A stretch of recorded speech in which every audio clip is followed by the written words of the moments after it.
கர்த்தருக்கு சோத்திரம். இன்றைய வேத வசனம் எபிரேயர் 4:14.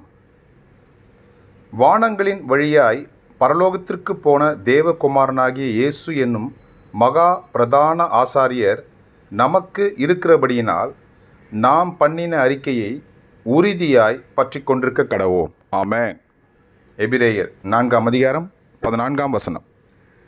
வானங்களின் வழியாய் பரலோகத்திற்கு போன தேவகுமாரனாகிய இயேசு என்னும் மகா பிரதான ஆசாரியர் நமக்கு இருக்கிறபடியினால் நாம் பண்ணின அறிக்கையை உறுதியாய் பற்றி கொண்டிருக்க கடவோம்.